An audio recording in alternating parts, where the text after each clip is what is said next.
She kisses him passionately, until she's interrupted by the sound of gunfire. Thomas's bodyman, Eric, bursts into the room. "My lord, urgent news. There's an attack further in the village. Unknown gunmen have shot up a cafe. 2 civilians were shot in the crossfire." Steve Farley, how are things in Alaska? I'm wrapping them up. I'm almost out of here and then back to Florida. For those who don't know, you're a member of the military, and thank you very much for your service. Thank you for your support. How much can you tell us without getting into trouble about what you're doing in Alaska? I'm stationed with the infantry up here, so I've been here now 3 years. So my military contract is nearly up, and then I'm going back down to Florida. What are the plans then? So my wife is down there now, so she's working a job. We just bought a house. So Congratulations.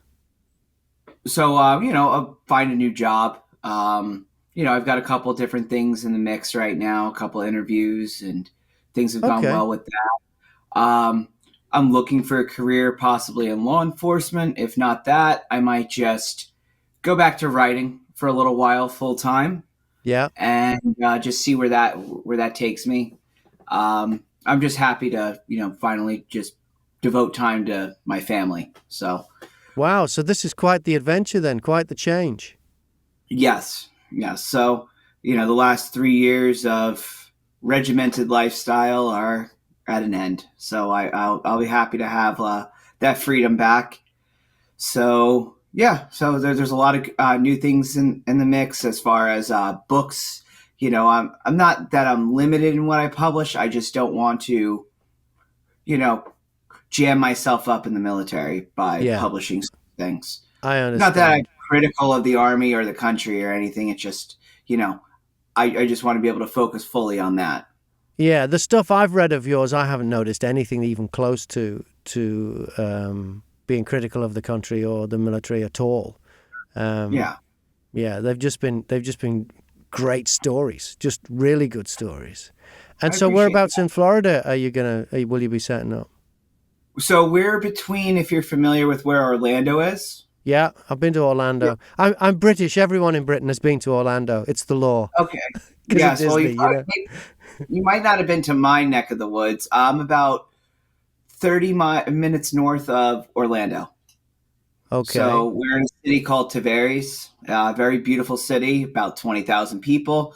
Apparently, it's gotten a lot busier since I was there 3 years ago. We've had a lot of Yankees coming in from the north. So they've kind of taken up residence, and the traffic is a little bit different than it used to be. But, it's going to be nice to see my old familiar faces, friends. So this is your hometown you're returning to? Yes. Oh, that's nice. That's nice. So they've been very welcoming to my wife while she's down there getting things set up. So I think it's going to be a little bit of a challenge with my furry companions here. They're the one that you see in the picture. She is an Alaska-born mutt. So She and her family for generations have fur that is suitable for the climate up here. So Florida will be quite the challenge. Yeah. Yeah. So she'll be happy that we have air conditioning. That's for sure. Yeah. Yeah. And how did you meet your other half then? Were you in the military at the time, or was this pre?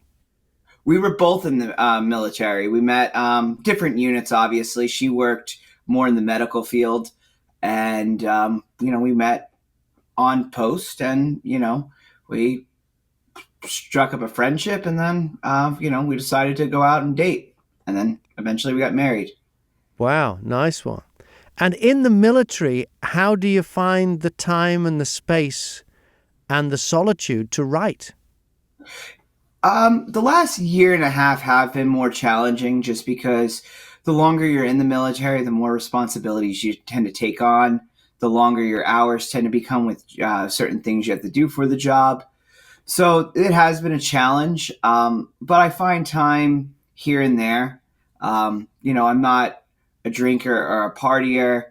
So other than like video games, writing, or hanging out with my dogs or my wife, there's not really much else I do for my personal life. I mean, writing's always been not just a hobby, but, an escape from like my daily life. So I fit in time where I can.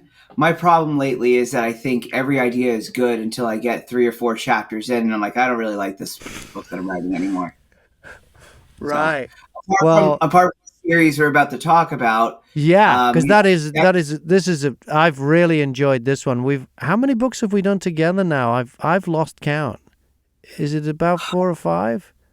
Yeah, I think we're working on a 5th now, so this one's our 4th. And then we have the final one of the series, or not the final, but it's the last one that's like I have ready to go and publish. Yeah. This is probably my favorite book that I've written. So, great. So when we get to that one, I mean, not to say that the one we're working on right now isn't very good. Yeah, The Age of Queens is the one we're working on now. Yeah. Yeah, so that one is a very involved, as you see, novel. There's a lot of moving pieces for it. Yeah. But I like the outcome of that novel overall. I think the theme, the setting, it kind of shifts this series and the world that they live in kind of to a different level. That's this one, Age of Queens, like you're talking about now. Yeah. And now this one is already out as a book, but not an audiobook. We're working on it right now. The one that is out on an audiobook is the prequel to that one, but the sequel to the previous one, which is Detective Phil George by Steve Farley. So let's talk about this one. That handsome chap on the cover. Oh, there it is. Look at that. Snap. The handsome chap on the cover there. Who is that? That is not me. That is so I use a place called getcovers.com. Yeah. They're very good for independent authors to use. They do a very professional job. They kind of fit it into the context, so they give you examples of headshots from different models that might fit the criteria of the characters that you want on the cover. And they do a very good background as well. Like it's not just they fill the space the right way. So these are both models. Yes, yeah. There's some model that's decided that they can have their image uploaded and used in books. He's probably on the cover of some other book somewhere, for all I know. He's got an amazing life. Yeah, if you just read the books that he's on the cover of. Yeah.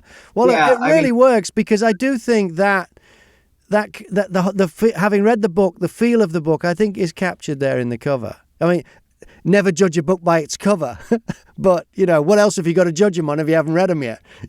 Well, and that's a thing. A lot of people, covers do attract like eyes. So when you're luckily, like when we're looking at audiobooks, you can go and you can hit the preview and you can kind of get a feel for, whether I like this, or sometimes you're like, I wonder if the narrator is going to sound, like it's something that I want to listen to for 7-8 hours, or some books can take you days to get through. So I think that the narrator that ultimately you pick is going to be very important with an audiobook retail sample. So that, combined with a good cover, it gives the reader like an imagination of what those characters might sound like, and that ultimately attracts them into a purchase. You do write some very, very good characters, and the main character, Detective Phil George, in this book, in the previous books in the series that we've turned into audiobooks so far, he's a support character, to be fair. Why did you decide to make him the main character and, in effect, the hero of this book? Well, so for when I was writing the series and I was designing it, overall, I never wanted the story to be told by just one perspective. As we see, like, other characters do get their own points of view. Mm-hmm. What it allows the reader to say is that there's other characters that they might like. They might not sympathize with one character or another. It gives a variety of perspectives, viewpoints, personalities. It allows them to actually see that this is also, a living, breathing person with his own hopes, his own dreams, his own desires. You get to see really how he interacts on his daily life, what he's what he's thinking. So, and ultimately, I always liked the character Phil George. He's a very responsible, kind of vicious character. He does not show mercy. At the same time, in this series, we see a lot of like highborn elitism. These nobles kind of think that they're above society to a degree. He's not one of them. So even though like he comes from a family of affluence and stuff, he's not a member of the nobility at all. So he has a different perspective of looking at things. So his whole desire is the protection and survival of his civilization. After spending a few years in like the private military service for his friend's father, he realizes that all he's doing is fighting for other people's money and power, whereas he wants to actually make an actual difference in the lives of people. So when he sets out on this journey, when he becomes a police officer in this community, we actually get a firsthand look at this community for the first time. Like in the last novel, we only touched on a small portion of it. I mean, it did take up 5 or 6 chapters, but it was also, a big come down from a very traumatic moment in the novel that kind of in the previous novel. So we didn't really get like a full perspective of what this society was like to a degree. We just realized that they throw parties, they live in a very safe, very nice community. But at the same time, we both know no society is totally perfect. Like they give this image of this perfect warrior race when they have their own problems inside the walls of their civilization. So we got to see that firsthand. There's greed, there's corruption, there's, all sorts of nasty, dirty things that are going on behind the scenes. And he actually gets a chance to make a big difference in that. So when I got to put him into perspective and I got to write him into this novel, I had a lot of fun with how I would feel like he would do things. And then I was like, all right, well, who would he want to be his love interest? What would his life be like? And then we had a couple different things when it comes to like drama that we could throw in there. What could, be driving his decisions? What could be behind the scenes for him? And it ultimately then it helped progress the story further than just a tale told about the two of the other main characters, Thomas and Anne. Because eventually my idea in the series was to move away from Thomas in the series. Okay. And allow Anne to kind of thrive, but allow other characters to thrive on their own too. So that way it gives us a perspective that this society, this continent, this story that's being told, it involves other perspectives. So I just felt that he deserved his own story. It's a shorter one, but I mean, if I can get something done in 140 pages as opposed to 400 or 500 pages, I think that that's very important to capture and keep the imagination of the reader. There's so much goes on in those pages too. I mean, so much goes on. The challenges that he faces. I don't want to, I don't want to give away any spoilers, but there is a baddie that he has to deal with, shall we say? And I'll just leave it at that. And the whole thing comes to a climax, and it is really exciting. How much of Steve Farley is in Phil George? None. Phil George is actually the name of my college best friend. So really? He asked me a few times to change it, but I was like, no, I'm kind of stuck on it right now. And is it just the name you took, or did you take aspects of his personality for the character? I took the snarkiness from this character from my friend. I took some of the mannerisms that he does. So he's a very great guy. He's a very well traveled man. He can speak. He's like my wife. He can speak 5 languages. So he's a very useful guy to bring along or have along. He's very capable, very independent. So, I mean, there's a lot of good things with my friend, but you know, he's a good buddy of mine. He's always been there for me.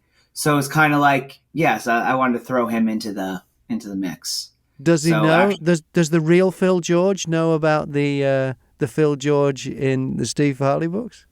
so I've sent him every copy of the series I've written, and Great. I think he's read because he's a very busy man. So he's read like a few like chapters of Anne's Tale, but I think the realization of like seeing his name on the cover of a book probably was like, oh, this is actually real. And Detective Phil, hi Steve Farley. how have the characters changed as the series has progressed? Because they've had some quite life-changing experiences, most of the characters, all of the main characters certainly. And how has that changed them? And how do you do that when you're writing it? How do you make that all happen? Because to me they're real people to me. Because Well, they are real to me too. Because when they start out, they're in there with Anne. We saw her grow literally from a child into a woman with a family. You know, she's gone through all those life milestones, and you're there along with her. You're there for heartbreak. You're there for the sad parts. You're there for the moments that make her happy. Growing characters is not easy because you have to still keep the heart of their personality, but adults change as they age. Like our hopes, dreams, ambitions change as we get our families. You know, my goals from before I was married are similar, but my approach to things are different. My logic, my reasoning for why I do things, why I pursue something, you know, you don't take that lightly as an adult. So they have to weigh those responsibilities that they continually take on, which is reflective of actually being a human being. Like we all have moments of growth. We have moments of setback, heartbreak, depression. And, you know, there's moments of brief, utter happiness that we experience, and they're often too short lived.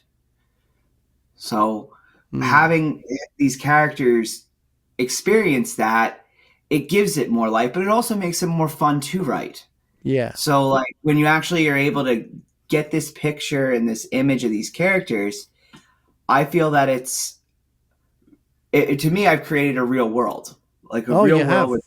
Absolutely. You've achieved that. There's no doubt. Because this is set in a, I don't know the best way to describe it. This is probably a clunky way to describe it. It's a kind of a parallel universe. Would that be fair? The setting for this? Yeah. There's a lot of similarities with our world, but then there are other things that are not the same. Well, I mean, realistically, I mean, we're just because there's no like magic or anything in this. We're just probably one choice during the industrial age or post-war period where we could have just cut ourselves off from like natural resources for the most part, or a certain ideology could come in and alter a society.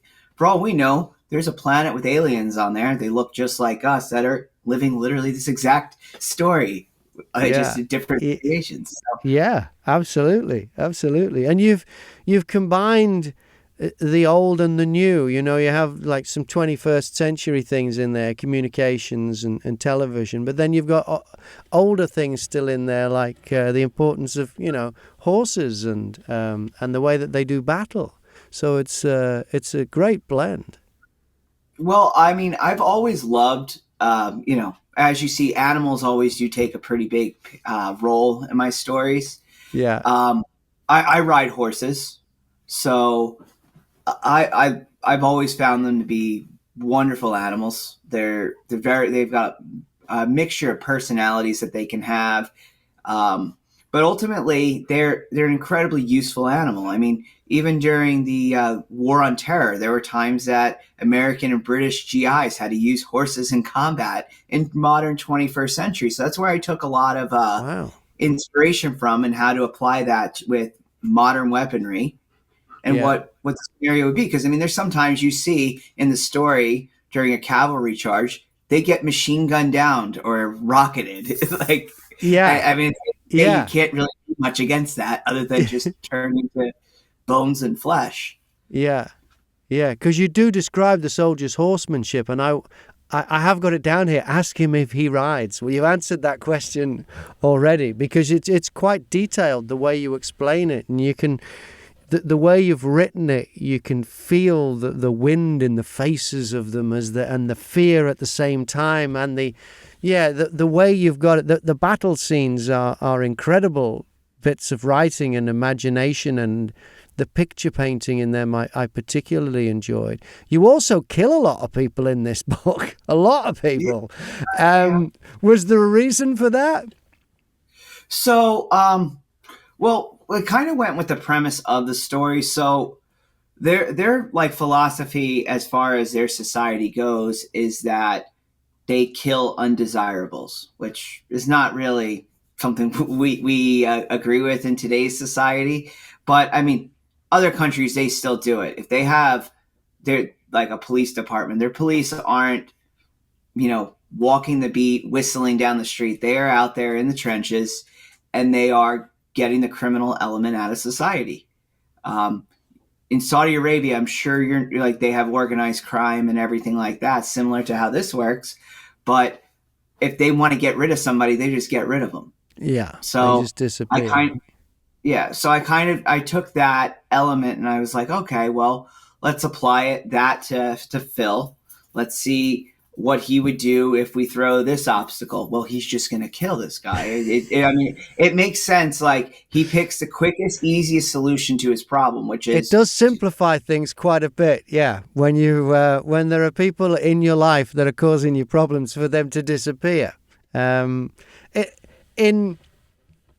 the book, I didn't notice any time within the parameters of the book, because this is going to sound bad, but I didn't notice Phil unethically killing anyone. It was always ethically the right decision, if maybe a bit extreme by our society standards, but in his society, it always seemed justified, shall I say. It's definitely, like, in times that it does feel justified. I mean, there was that one moment where he kills that guy's daughter and he like stabs her in the skull. Yeah. That was probably the most unethical thing he did. Yeah. But at the same time, he couldn't risk her going out, giving up his cover at that time. He had to be quick. He had to act quick. So I think sometimes the ends do justify the means. Mm-hmm. Yeah, like when it comes down to time-sensitive things, I mean, you're gonna have to you have to be a man of action. You have to go in and sometimes do the unpopular thing in order to make the situation right, and then you have to live with the consequences of it. Nothing that you do in life has a positive or negative consequence. You have to live up to that. You have to embrace it and deal with it. So they had to deal with the issue of what happens when you kill somebody's kid. So the solution wasn't easy. So, at the same time, an eye for an eye works the other way around. Mm-hmm. So I mean, he opened up a whole can of worms when that particular thing happened. I want to point out, though, that for anyone watching this who hasn't read the book or the previous books in the series or listened to the audiobook, they're not just violent books. There are some quite intimate scenes. In fact, there is in this book at least one extremely intimate scene, and you'll know what I'm talking about. How difficult are scenes like that to write? Well, there like when I do have a book, there's when I do fully write it, they're a lot longer and a lot more graphic. They are a lot more involved, especially romantic scenes. I mean, this book had, in its original copy before edits and drafts and cuts, it had 7 or 8 different romantic scenes. Mm-hmm. And I don't like to, and then once I have the full picture stuff, I take out stuff that's unnecessary or redundant. I didn't want a book about this guy just going around getting laid. Like I was just like this no one wants to read something like that. I mean, maybe some people do, but I mean, I don't want to write smut for no reason. Yeah. So when I had the romantic scene involved with this, it had to have a point, it had to have a premise, it had to have a purpose. The eve of battle, these two have always kind of had this little like tension with each other, but they also struck up kind of a companionship to a degree before it ends up in its climax. So when these two characters, they actually, they feel something for each other. And towards the end of the book, you're like, you know what? I could see them making a go of it.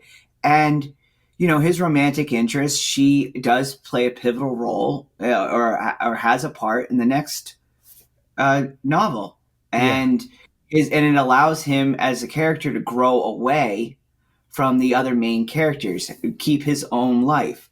Him and the other characters are always going to be interconnected by one specific character. I don't want to give that spoiler away, but that character does become a central theme in where the story progresses. When we finally get to the Age of Peace novel, which, as I said, is like my favorite book of this series, it gives us a full, the full picture of the story, where it's ending up, how it ends up, and it gives a very gratifying solution to characters that have spent so much time in war, controversy, and drama. It gives romantic scenes have to have a point in a novel. You can't just throw in a sex scene and then just expect the reader to digest it. You have to have that sexual tension built up over time to where it's satisfying for them to read, and they're like, oh, finally, it took them long enough for that. Have you ever seen those movies where, they throw in the kiss at the end of the movie and you're like, oh, this is so lame. Or randomly hook up in the center of the movie, and you're just like, this doesn't really make any sense. Why are they doing this now? I always think of that scene in The Departed. Have you ever seen that movie? The name rings a bell. Remind me of which one it is. It was with Leonardo DiCaprio, Mark Wahlberg, and Jack Nicholson. It was a crime family in Boston, Massachusetts. Right. And they send the crooked undercover cop, or they send the undercover cop into the criminal underworld by pretending that they fired him when they didn't. And at the end of the movie, there's a bunch of main characters kill each other. Right. Anyways, he slept with his therapist, and they just threw it in there for no reason. Right. Because obviously they've tested it with some damn focus group or something who've said they wanted to see that side of the character or something, so they've written that in and just clunkily stitched it in. Now, your books seem to flow, even though that each often chapters or even several parts of chapters are from different perspectives, as you said earlier, from different characters' perspectives, everything seems to flow and knit together and work really well, and it's just where it needs to be when it needs to be. Do you have to, what's the process? Because through multiple books, do you have to plan it out? Have you got a giant whiteboard, like a detective's trying to solve a crime kind of thing with arrows and stickers and photos and stuff on, or do you keep it all upstairs in the head? Well, you have to write things down. You have to plan. You have to come up with timelines of how the series wants to progress. And that's where I am right now, working on the 6th novel in the series. Because I don't know how many novels it's going to take to finish where I want to be.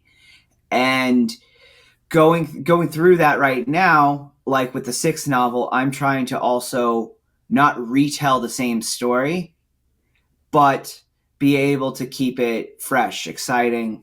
So you have to continue on with these characters. Also, it helps that, they're following normal human timelines of, growth through adolescence, growth as a young adult, growth as an adult, and living with the consequences of their decisions. So coming up with those timelines for each character, you have to look at each character separately. So there are approximately 16 overall major personalities in this series. So you have to progress through their life. Okay, this is who this one's going to marry. This is who this person's going to end up as. So you try to come up with I like to say you write a paragraph for the character, their personality, what they're going to do and how they're going to get there, and who is their friend, who is their enemy, and then you keep those characters stacked like that. And I do have whiteboards. My wife says I have too many of them. So, so when we just bought this new house. So one of the rooms she's turning into my study, and she's like, I was like, oh yeah, we need a whiteboard up. She's like, yeah, I just went to your storage unit. There's like 10 of them in there. Because in the study in my last house before the Army, I had an entire wall of just whiteboards. It just was one stacked on another. It kind of looked weird, but like I had to get up on a ladder and write out, and it had the whole series fleshed out up there. Great. And so I had the timeline created. At the same time, once you get into the weeds of the novel, that timeline can get a little fucked up from here and there. So Really? You have to, yeah. I mean, it just happens. So you're going to write about, like, especially because one thing you have to always do when you're staying in a novel that's in the present tense, you don't want to talk about something that's going to happen in the future. I also hate foreshadowing. I hate when I have to be retold something that wasn't told to me from the beginning. Right. Like, I hate television shows where you see, 12 hours previously. It's like, you couldn't have just told me that shit in the last episode.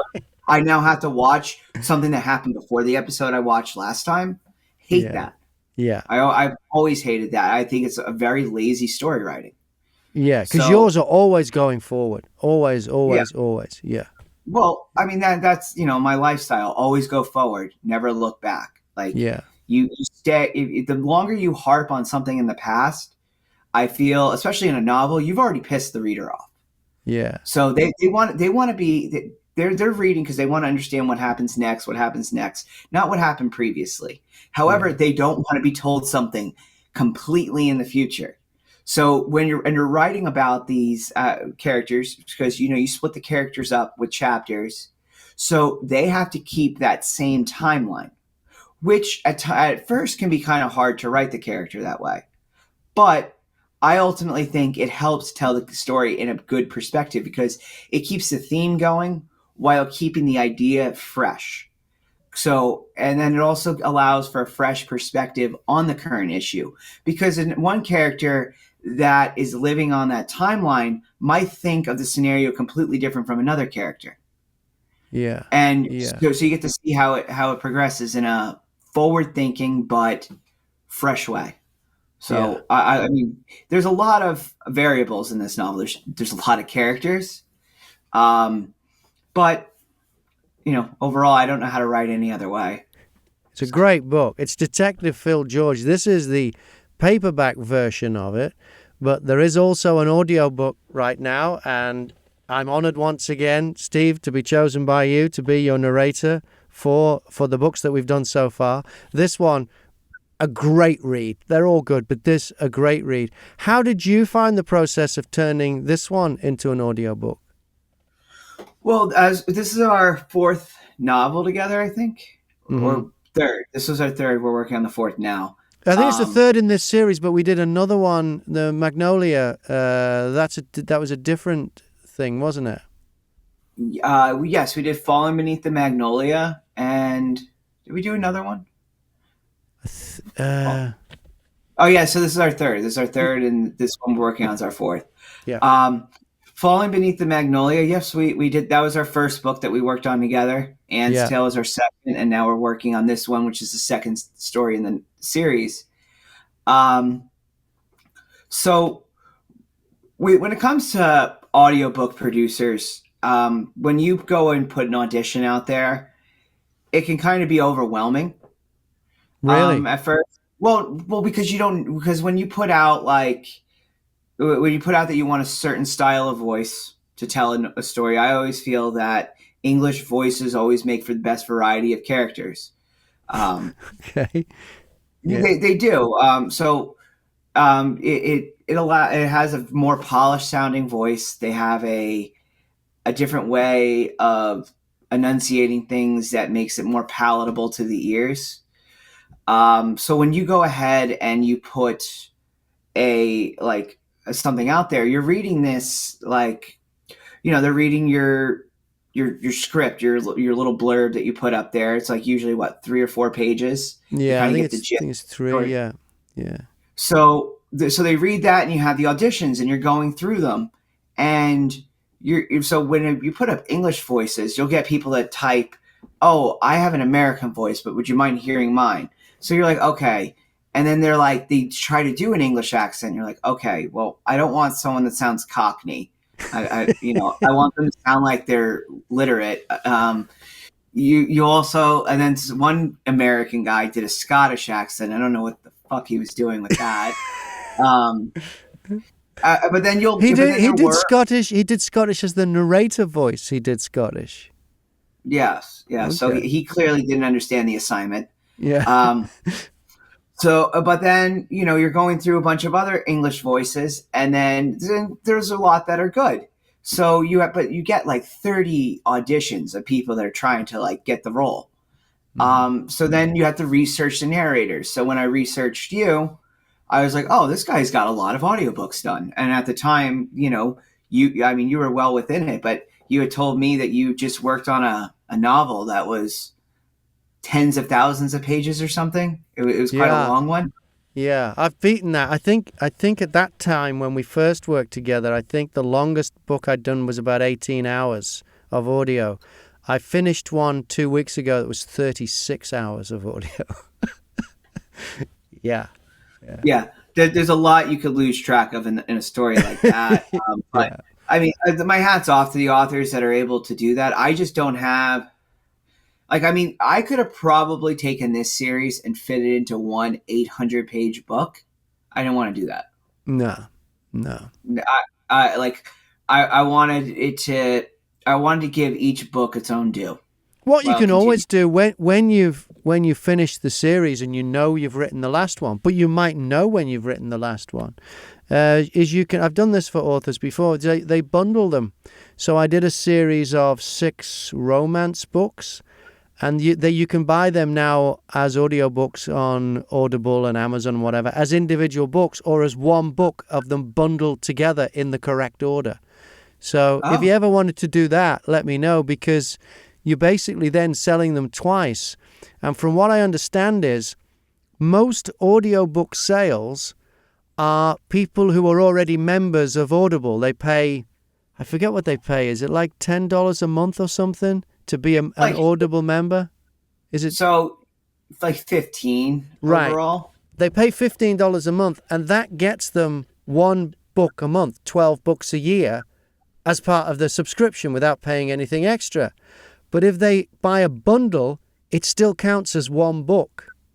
Yeah, So it there's a does. value in it for Audible members, and most audiobook sales apparently go to audiobook members. So if you've got a series, it is always a good idea to put out a bundle as well, because it's such great value for members of. So let me know if you want to do that, because I've done that for quite a few others. One was a series of romance books.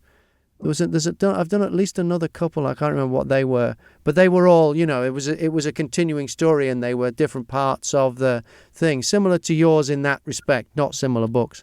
So you could always do that one, but you have to know when you've done the last one, or you could just, take the first 3 and bundle them, and then just every time you've got 3, do 3 in that bundle.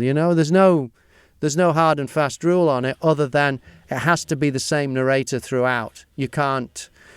So if you for some reason picked another narrator for one of that was different in the series, then we couldn't bundle those together. You can only bundle them with the same narrator all the way through in the bundle.